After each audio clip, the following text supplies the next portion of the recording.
I am recording today, but not. We're gonna have a break in about 45 minutes, and then for 15 minutes, a bit of a comfort break, and also because it's really difficult just to listen to a computer screen talking at you. So I will have a little comfort break for 15 minutes at about 45 minutes in.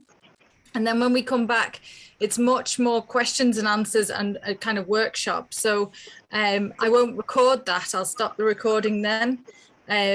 So I want people to feel absolutely comfortable as you can in this medium to contribute and to bring up any clinical questions that they have that we can turn into research questions. I have had some come through email, so we'll work with them first, and then I'll work on whatever's in the room, in the virtual room. So first of all, I should probably introduce Lorraine. Lorraine can't show herself today because her camera is misbehaving, but Lorraine is from the NMPDU. She's new to the NMPDU-ish, and because we've been on lockdown, you may not have met her. So do you want to say a few words, Lorraine? Thanks, Kate. Just thank you very much to Kate today. Kate is from DCU, Professor of Nursing. Can you hear me, everybody? Yeah. And we're going to do a series of lectures called Making It Happen. They're going to be 8 series of lectures over the summertime. And I'm really excited about this. It's my first venture with DCU and with Kate doing this. So everyone's really welcome. I'm really excited that you're all here today. It's great to see people from all parts of nursing, all different grades. And research is really important in nursing. It's one thing that I enjoy. I'm in the middle of doing a master's myself at the moment at the age of 54, and I'm enjoying it, but I feel that I would have appreciated this when I was a younger nurse. And I think it's great to have so many people involved in research in nursing in Dublin, in Ireland, I should say, and NMPDU are very excited to be involved in this, Kate. So well done to Kate for this organising, and well done to everyone for participating. And I hope you enjoy the sessions. Okay, back to you, Kate. Thank you.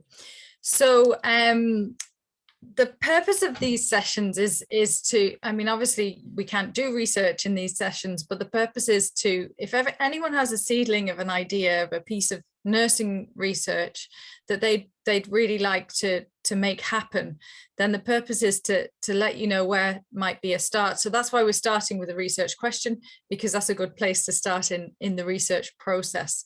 I probably should say a few words about myself. So I'm a professor of clinical nursing in Dublin City University, which means I work half time in DCU and half my time working with the staff in the NMPDU to try and promote nursing research.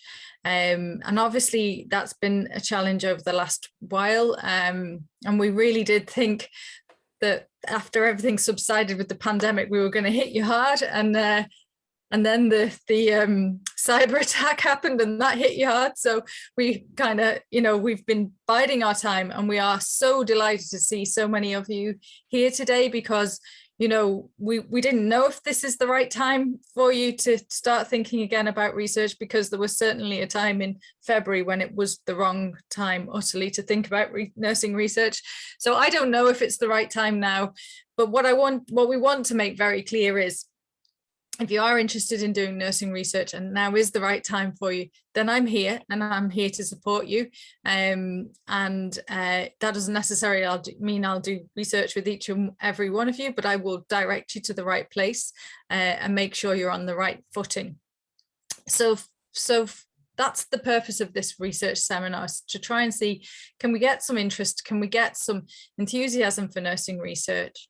And to kind of get those nursing questions popping up in our heads again. And well, I suppose that's where I wanted to start was, why would you even bother? Why nursing research? Why would we do it?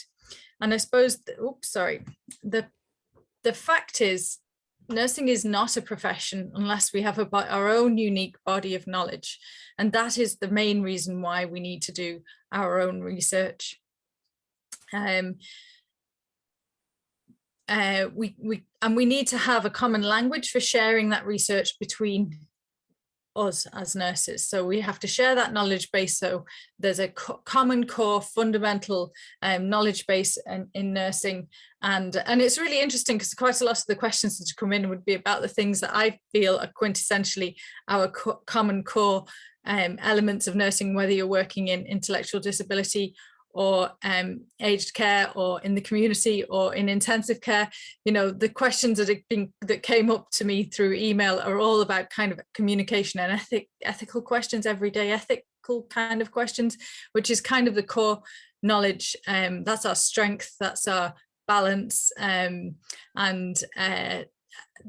that's what makes us a profession. But obviously we're working in an absolutely hitherto unforeseen environment where everything's changing at such a rate of knots. So the knowledge that we have, the knowledge that we had when we qualified as nurses, that's continually being regenerated and regenerated, because when the context changes, the knowledge has to change.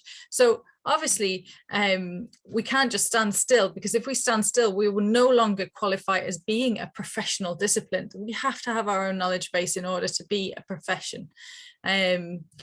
But then there are many other reasons why we might want to be involved in nursing research, and namely to improve patient care. And that, you know, is at the heart of all of nursing research, and the quality of care that we give.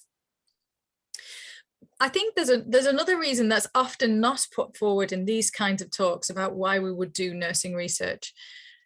And I think this is something that for all the third level institutions in Ireland has become a real problem, and it isn't necessarily a problem that we share internationally, because we have a very strange history of how the profession has gone, which is unique and special, in the best sense of the word. You know, we are way ahead of many European countries in terms of being a degree only profession in this country, but with the Commission on Nursing came a big move of a great big body of people who used to be nurse tutors in the hospitals into the universities, as you all know. And those people were not necessarily at the point that they came in functioning at a university level. So they all had to do PhDs if they didn't already have one, which was most of the people had to get up to PhD level.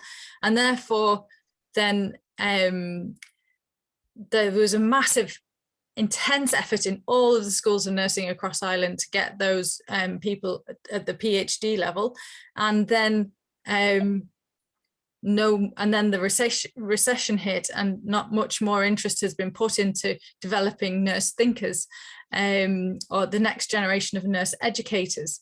And you know, that might just be the university's problem, but it's actually the profession's problem, because we don't have the next generation of nurse thinkers, then we don't have the next generation of nurse educators, we don't have the next generation of nurses.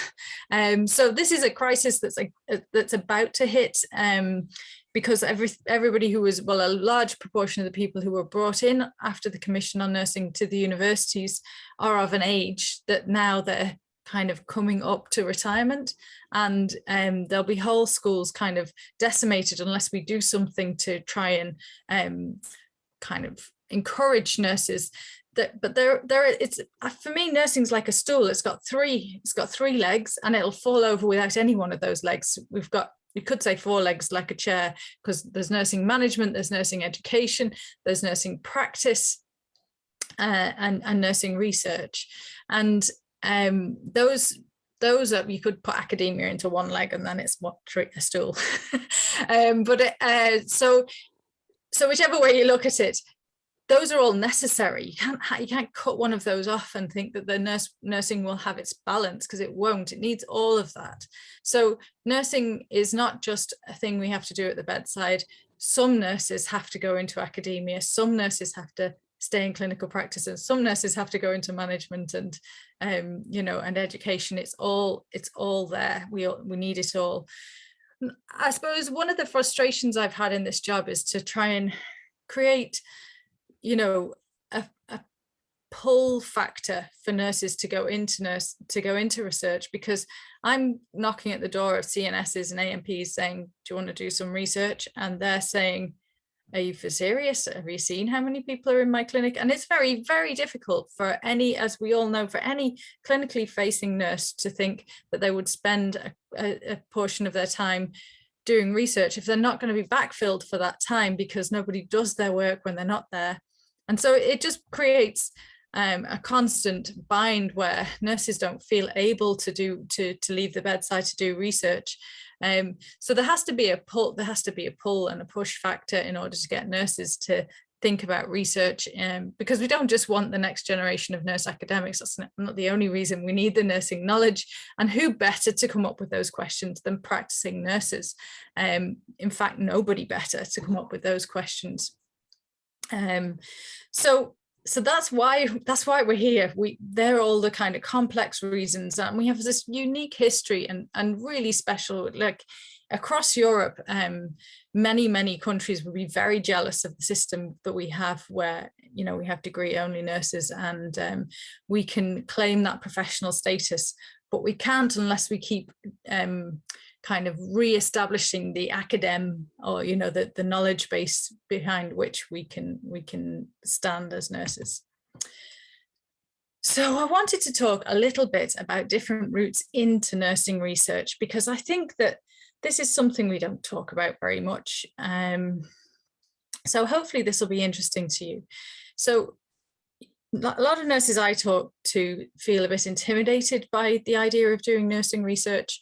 And I can understand that. It sort of seems a lot like schoolwork again. And many nurses go into nursing because they're pragmatic people who like to be doing rather than thinking and reading.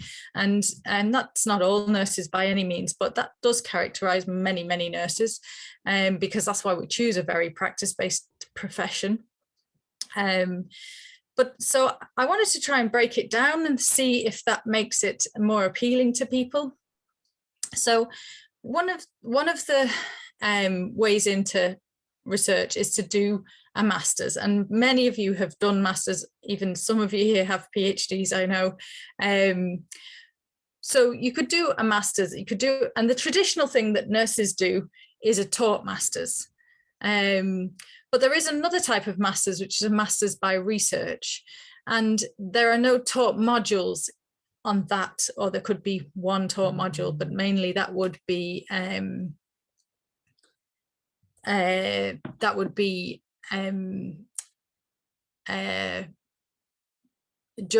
you engage in a process of research with a supervisor in a third level university, and you do a piece of research alongside a supervisor who walks you through it every step of the way. And I think this is a really good option for many practicing nurses if they think they'd like to dip their toe into research, because you can do it part-time as well as your job. It's a big ask, and anyone who's done a master's, a taught master's part-time, and that's maybe a little, it seems easier because it's broken into chunks, and you do your modules and you get your modules and you clock those credits, and that's great. And a research master's is just a big piece of work that you have to do. So maybe that seems more intimidating, but for me, that just felt like it totally made sense, because I could just engage in this research process, and it was up to me. It was at my pace. Nobody else dictated the pace. So if I had to go slow for a while, or had to go quicker because I had a bit more time, then I could. So a master's by research can be quite flexible in that way.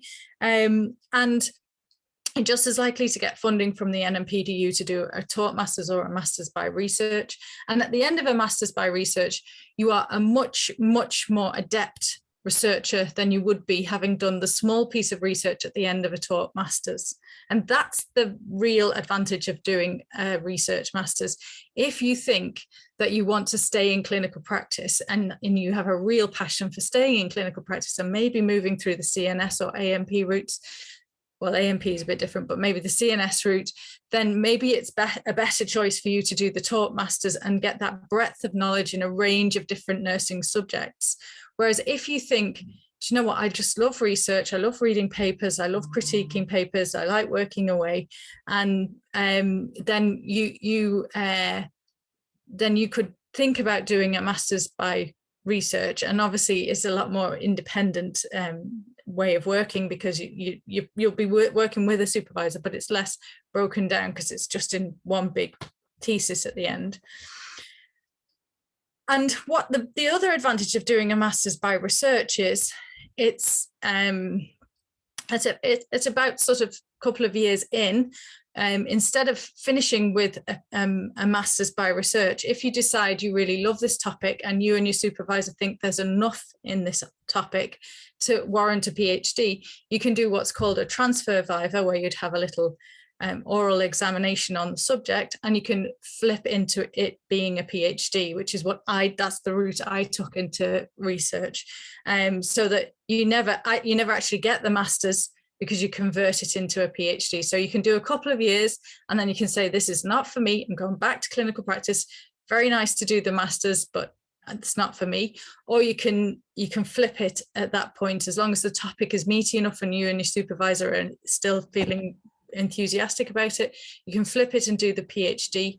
And a PhD can be done a number of different ways. So you can have a PhD by thesis, which is the traditional way, or by publication, which is where you publish a few papers on a particular topic, around a theme, around a piece of research. And so it's a little bit more kind of segments the research for you, but also you have to publish. So you're judged by a panel of people who we don't have any control over. We just put it up for review in peer-reviewed journals, and we hope that we can get 3 of them published by the end of the time. So normally a PhD would be 4 years if you do it full time, and it's usually about 7 if you do it part-time. And normally a research master's would be 2 years full-time, and it would be 4 years part-time. But it could be 3. There are all sorts of exceptions to that.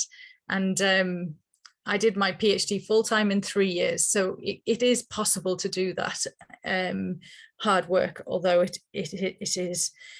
So if you wanted to do a master's by research, that is a really good option if you're thinking that you'd like to be the next generation of nurse thinker or nursing academic.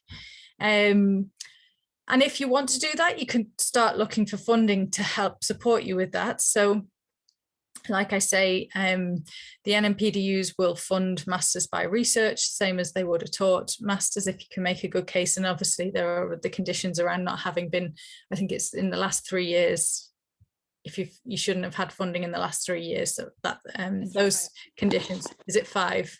3 years. 3 years. 3 years. Yeah. So there's that possibility. There are also a number of different scholarships. So the Wellcome Trust is one that does clinical scholarships, and they're a brilliant thing to apply for. You have to apply before you've registered with the HEI. Certain HEIs have scholarships. We have just granted 2 this year to 2 nurses who will be doing PhDs. I'm working really, really hard with the head of school and with the NMPDU and various different other kind of national bodies in nursing to try and get properly set up fellowships in nursing. If you're just coming on, can you just mute yourself just so we don't get echo and things? And fellowships would actually provide you with some kind of wage for the time that you're doing your research. So they'd recompense you for the part of that means you might be able to do it full time and be paid. It mightn't be the same wage as you're on, but it could be a kind of a living wage while you were doing your research. And they are really, really good options. But currently they aren't. They were in Ireland, provided by the Health Research Board for nurses and other allied healthcare professionals, but there aren't any at the moment. But that is something, it's work in progress. There's Irish Research Council funding that you can apply for, and that would give you a stipend. I think one of the most important things is, where would you start? And if you want to do the taught masters, then you just look around the HEAs and which one does a taught masters that kind of suits you the best, that you like the look of, and that's fair enough. But if you want to do a masters by research, you really, really have to find your tribe. You have to find who in the country is the best at researching that thing. So obviously, you know, academics have, as my dad used to say, you know more and more about less and less until you know not very much about anything. That's what he said about me, rather unkindly. But he had a point, you know. So kind of, I've done a lot of research, and all of that has been around dementia, and so that's the topic I know best. So working with people with dementia, dementia prevention, that's all kind of in my kind of area of interest, and tertiary prevention. So kind of keeping people well with dementia. So it's really important, if you are interested in doing a piece of research, you find out who are the nurses in the country who are doing that type of research, and just email them, and they will love to hear from you. You never should worry about emailing. As a clinical nurse, if I get an email from a clinical nurse, I'm like nearly skipping around the office going, oh, look, there's somebody interested in nursing research and research in dementia. If you find somebody who has that interest, they would only love to hear from you. So just email them and say, I'm a nurse, I'm working so-and-so, I'm really interested in this. I've seen you've done some of this. I've read some of your papers. I'm really interested. Can I have a word with you? And they will love to talk to you, and they'd love to supervise you normally as well, unless they're full of, you know, unless they've got capacity. I normally wouldn't advise that you would go on to a supervisor who has more than 6 students already, because that's kind of too many. 6 is about the max that somebody should take, really. So find your tribe, find somebody else who has that passion and that interest, and then email them and make a relationship with them. Because sometimes the funding for doing that piece of research might come specifically from, say, the Cancer Society. So there is specific nursing funding from the Cancer Society, or there might be medical charities often have some research funding for pieces of research. So there are, and then there's other, that any researcher in a particular field would know the way that would know how to access the funding in that field. So there's the generic ways like the Irish Research Council and the Wellcome Trust, but there are other ways as well. And, you know, the person who would inform you best about those would be the person who does a lot of research in that area. So they're the kind of routes in. And I suppose, you know, there's nothing to stop you from not contacting an academic and just setting off on a research path on your own. But I'm not sure. I do think it's better when clinical practice and academia work together. And you know, when you do research, there's a lot of mistakes you make the first few times, and there's a lot of ways you can avoid yourself quite a lot of pain. And any experienced researchers may have already made those mistakes, and they could stop you from a lot of heartache along the way. So I do think it's better that we would work together, academia and clinical practice, and it could really help. And I think, you know, that kind of marriage is a really good one, and it's one, you know, I think there's a feeling in clinical practice that academia doesn't want to talk, and there's a feeling in academia that clinical practice doesn't want to talk. And I think we just need to break that down and talk, like we are doing now, like we will be doing after the break anyway, because I think that would really, really help us create this academe of nursing research. And I suppose I just wanted to let people know, because I get this question all the time, can I just do the nurse tutor and make my way into academia? No, nurse tutor is not a qualification that's recognised by the universities.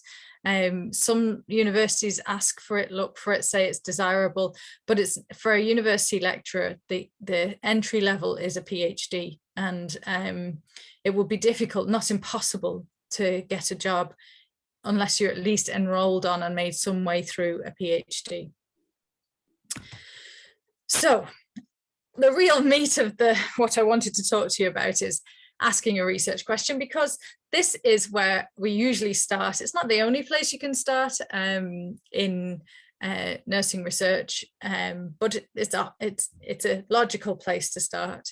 And oftentimes when I ask people to ask a research question, it's just too broad, it's too big, it's too wide, and it leads you down paths that weren't necessarily the way you wanted to go. And some real thought at this stage is really, really important, to asking a question in a way that can be answered through research and is actually the question you want to ask. Because, for instance, you could ask a question about well, an example of one of the ones that was sent in was around end of life. And Kate, sorry, just got a comment there. Can everyone see your slides? I don't know. It's a feedback is one of the NMPTU colleagues just said, ask about the slides. We can't see them yet. I can see it. They're asking research question. Can you not see that, Maria? No. Okay, I can see it. Anybody else come off mute can see it? Can let me know. We can see it. You can see it. I can see it. Okay, Suzanne, can you see it? Suzanne, I can see it. I can see it. Yeah. Yeah, Grania. I can see it yeah, too. yeah. Stephanie is up there. Yeah, I the NMPDU then. Well, I can see it, Maria. Maybe your camera is. Maybe it's yours. Yeah, don't worry about it. As long as Thank you. Thank you for the comment. Thank you for that, Maria. Yeah. I can see it too, Grania here. Okay. Thank you. Thanks, Grania. Well, I'll keep going because I've nearly sorry, finished Kate, the sorry, slides Kate. anyway. So Just want to say that. what I can do is I can circulate the slides at the end. So if anyone isn't seeing them, you can see them at the end. Yeah, that's great. Thank you. Thanks, Kate. So what I would say about asking a research question, if you are serious about doing a piece of research, it has to be one that's going to excite and keep you motivated, because research there are definitely tough times in research. I mean, I absolutely love research. I love asking questions. I love thinking about it. I love thinking what you could do with that knowledge if you had it, and all the different ways you can use the knowledge that you generate to influence policy and to influence practice. But at the same time, there are always frustrations along the way. This last year has been hugely frustrating in terms of I had about 3 pieces of nursing research on the go, all of which had to be curtailed, obviously, for obvious reasons. There's a lot of frustration, and that's just this year. But in any year, you lose data, you can, loads of things can go wrong, and you have to learn to how to deal with that and what to do about that. So I would say the most important thing is start with something that will really interest you. And I think this is if it's a real clinical issue that you come up against, a frustration or an area of care that leads you thinking, I don't know, we should do this, we should be doing better on this. I can see different people doing this thing differently. Some people do it like this, and I don't know which way is best. That's another really ripe area for how to think about a research question. I was doing a session with the CNSs, and one of the CNSs in skin cancer in Beaumont came up with this. She just said, the thing that frustrates me most is I give information to the patients who come in who've had surgery for melanoma. I give them information on not getting burnt and the high rate of risk if they were to get sunburned again, and the high rate of kind of recurrence of the cancer and everything. And she said, every summer I sit in clinic and one after the other person comes in and they've got sunburn. And she says, I am doing the health education the way the systematic reviews tell me I should, but it clearly isn't working because they still come back with sunburn. So what's going on there? And that's a genuinely good question to ask. What is going on in that area of education? Because as far as she's concerned, she's following the ways that you should do health education.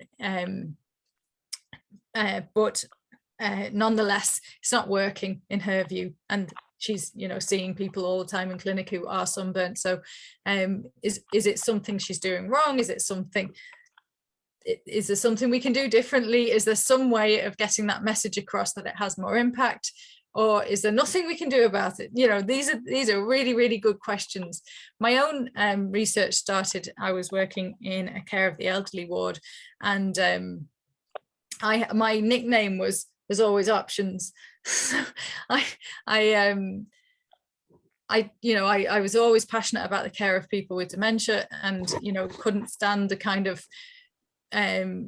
hard paternalism I saw around people with dementia being kind of, let's say, coerced, maybe in a kind way, you could say heavily persuaded to have a wash or something like this. And I always took issue with it, and I always used to say, oh, back off, come on, there are other options, there are always options. And so people used to say, oh, look, here she comes, there are always options, what would you do here then? And I was a newly qualified staff nurse, and so they already thought I was a pain in the ass, obviously. Anyway, I was doing the drug round on nights one night, and one of the men with dementia came up behind me with a really heavy glass Robinson's lemon and barley water and smashed me over the head with it. And I hadn't seen him creeping up. I hadn't seen or heard anything. I was concentrating on the drug trolley, and I just got a whack on my head, and I had to have stitches. And I went off to ED and I had stitches, and I came back, and this man had been given so much haloperidol it probably would have anesthetized a horse. And then there was security guards holding him down, and I was like, oh, listen, lads, get off him, like, seriously, he's not moving anywhere. And I said, I'm just gonna look him over now, he's asleep, and I can have a look at what's going on. And everybody was laughing at me, saying, oh, there were always options, were there, Kate? That one, there weren't any options, were there? He just crept up behind you. He was on lithium. He had a long-term mental health problem. All his lithium tablets were in the pocket of his pajamas, and obviously his pajamas hadn't been changed for a long time, because he had a whole kind of 2 or 3 days supply of lithium in his pocket, and his bottom was all completely excoriated. So he was trouble, and everybody kept away from him. It was just pure neglect. I was absolutely fuming, and with the day nurses, and I was going, when they came on duty, I guess there were options, actually. There were options that we might have actually cared for this man. And I was so angry, because I'd been the one who had to go off and get stitches. And I just felt so passionate that we were letting people in acute medical wards, we were letting people with dementia down so badly, that I had to go off and do a PhD that was going to change it. And of course, nothing changed. I was 25 and nothing has changed, and still these things happen. Because we see the reports. But nonetheless, things are moving in the right direction, and there is a lot more autonomy for people with dementia. It still isn't where we would like it to be, but that was my kind of platform that I started my research career, because I just kind of thought there are always options. Even in this situation, there are some options, and we should have exercised them, and we should have thought about them. And yes, it's a busy ward, and yes, there are people having MIs and other medical problems, but nonetheless, that was cruel and unusual treatment for him, and we shouldn't be doing it. So I felt the passion for the subject, and it has never left me, and I still feel that passion for that subject. So whatever your subject is, find a question that really makes you think, this is not right, or this is brilliant, and I need to tell the world about this. But it doesn't need to be negative. That was for me, but it doesn't have to be. And then I suppose the next stage is, as that skin cancer nurse had already done, she'd already gone to the library, she'd already looked up the systematic reviews, she'd already looked at what literature had been done around educating people with melanoma, around not getting sunburn, and she felt like she was already doing that best practice. The other thing is, finding your tribe, you'll find people with expertise in that area, and there are nuances around the literature that aren't yet published that they might know about, that you can really listen to that, and that might give you a springboard into a really good research question. And then, there are different ways you might arrive at a research question. So there's the bottom up, which is what happened to me, that thing of, having a bad experience in clinical practice and turning it into a research question. And then there's the top down. So you could do some reading, you could read a paper that says you should do things this way, and another paper that says you should do things this other way. And you could say, well, which way is right? And that's the top down way of doing research. So hey, sorry, can someone go on mute? There's a phone ringing in the background. Sorry, can everyone go on mute, please? Please, thanks. Okay, Kate. We can hear a phone conversation going on there. Just housekeeping now for Kate, because we can't hear the phone ringing. Thank you. Thanks, Kate. I think it's still Ringing, going. still ringing. Can someone mute, please, that phone?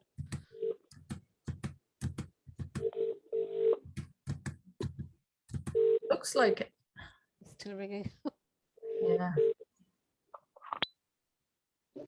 Okay. Okay. Okay, back to you, Kate. Sorry. So, yeah, so evidence review can be the top-down approach to asking a research question, and that can come after a clinical incident, or you could just be reading something and think, there's a really interesting thing, this thing's telling me this and this thing's telling me this, and maybe you practice in a third way. So which of these is the right way? And they can be really interesting ways of making research questions as well. You may, some of you, well, those of you who've done masters will have heard of PICO, and that oh, I've got a slide on that coming up. Hold on, no, that's gone forward, that's gone, there we go. So PICO question is there's an example. I have an example of one here. So in hospitalized population, that's the population, so that's P in the PICO. How does a rapid response team, that's the intervention, that's the I in PICO, compared with compared with no rapid response team, that's the control, that's the C in PICO, affect the number of cardiac arrests, that's the outcome, so that's the O in PICO, and unplanned admissions to the ICU, so that's the second outcome. And during a 3-month period, that's the T, which is a time period that you're looking at this over. And so to ask, this is a certain type of research question. So if you were doing the kind of deductive work to come to a research question whereby you've read something in the literature, think this is saying we should do it this way and this is saying we should do it that way, which is the right way, then PICO is a really good guide to trying to get you to ask a question in a way that you're going to be able to do some research on, because it makes you think through all the different parts of a research question that are really important to define really clearly. You also would need to define your terms. So, you know, define cardiac arrest, define unplanned admission. All of these things need to be defined really, really carefully before you would head into a piece of research. So that's what we do when we know something about an area. So in that example where you're looking at the literature and there's 2 different ideas of things, ways to do things, we obviously know quite a bit about that because we've invented 2 different ways of dealing with a particular issue. A lot of the questions I'd be interested in and that I would ask would have nothing, we couldn't put 2 things together, you know, let's say communication, something around communication is a good example. It's, you know, the question might be more like, what's going on with this? If one of my PhD students is an AMP in Connolly and she's looking at the issue of autonomy in people with dementia, and she would be just looking at, you know, what's at stake for people with dementia around autonomy. And that's a grounded theory study where we don't really know much about it. We know we've been studying autonomy since the time of Socrates, but we don't really know that much about how people with dementia perceive it because we never ask them. Not how, you know, because it wouldn't mean anything to them. Say, what do you think about your autonomy? They go, what are you talking about, or what? But they probably would be able to say something like, I don't like being treated like that, or, you know, I want to be able to do what I want to do, or, you know, but we don't ask those questions so much. So we want to know the ways in which autonomy is at stake for people with dementia, what's important to them, because, you know, for complex reasons, I'd say autonomy is a bit of a myth for any of us because nobody is completely autonomous. So I have a few of your research questions that you sent me. Fiona's top of the class because I know Fiona well, and she already changed hers into research questions, which I'm going to completely ignore, Fiona, and we're just going to go with the clinical issue that you brought up and develop it into a question. It may be the same as the question you came up with, it may be slightly different, but I'd hope that we could do it through discussion. So there's there's a couple there, one around end of life, and families often become upset about lack of nutrition for their loved one when comfort measures are commenced around the end of life. So we'd need, that's a clinical concern. It's not a research question. We can't ask that as we can't research that without coming to a research question. So that's one area we'll look at after the break. And then the second area we'll look at after the break is patient autonomy in matters around do not attempt resuscitation. That's an interesting one as well, about oftentimes the family members are asked about whether whether we should attempt resuscitation or not. And then the last one that came in through email up until a few minutes before we came on air was around integrated care. So this is a really interesting one. It's complex, and you could go around and round and round looking for what the nursing research question is. But the clinical issue was the doctors on the ward are changing all the time, and oftentimes the discharge summaries, I think that's right, Sarah might correct me if I'm wrong if she's here, oftentimes the discharge summaries don't get to the community teams, and the nurse who sent that question in was saying the nurses should have more of a role in that area. And okay, so that's a clinical concern. It's not a research question, but we could turn it into one. So I'm going to give you a little break now. Kate, Lorraine, sorry to interrupt you. I have another one's just coming on email to me. It's about challenges of the consultation, anywhere, anywhere, any place. So whether because of telehealth and the lockdown and COVID, and the resulting in, face-to-face consultations not being done in community and acute hospitals. Olive Assumptions, diabetic CNS, has sent an email into me to say she would like to look at the whole area about consultation, teleconsultations, how they're working, like looking at the training in it, and how other hospitals in Ireland and how other people across the world have, how they have coped with it, how effective they've been, and training for it. And any research has been done on that prior to COVID, maybe. Training for it, effectiveness. Face-to-face consultations, and how effective are they for the client as well, giving the client feedback as well. Is that okay? Yep. So we will look at those and any other questions that we have chance to, or that anybody wants to raise afterwards. So I'm going to give you a little 15-minute break now. So that would be 10 past. If we can, no, it would be 5 past, wouldn't it?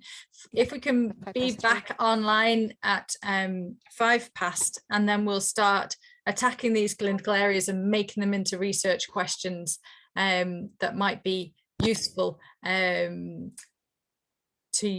to you or to the people who sent them in at any rate. And we'll get through as many as we can by 3 o'clock.